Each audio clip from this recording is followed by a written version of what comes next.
नमस्कार. Good morning.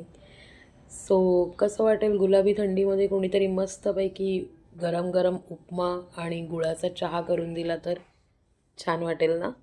पण वाट कशाला बघायची, कोणी द्यायची? आपण स्वतःही तर करू शकतो.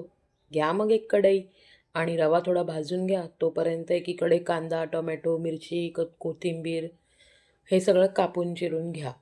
ठीक आहे. फोडणीसाठी तेल गरम करा. त्यामध्ये जिरं, मोहरी, कढीपत्ता, मिरची आणि चण्याची डाळ कच्चीच घाला. त्याची वेगळीच एक क्रंची टेस्ट येते. ठीक आहे. आणि नंतर मग त्याच्यामध्ये कांदा घाला. परतून घ्या. एक वाफ आणा. कांदा थोडा मऊ झाल्यानंतर मग टोमॅटो, गाजर आणि तुमचे जे भाज्या असतील, म्हणजे मी इथे मटर आणि कॉर्न यूज केलेत, तर ते असं सगळं घालून छान वाफवून घ्या एक 2-3 मिनटं आणि मग त्यामध्ये पाणी घाला. गॅस मोठा करा. मीठ घालून घ्या चवीपुरतं आणि झाकण मारून उकळी आणून घ्या. सगळं छान उकळलं की भाजलेला रवा त्यामध्ये ॲड करा.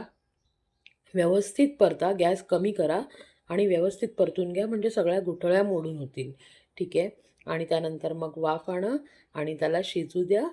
तुमचा upma ready. Thank you so much.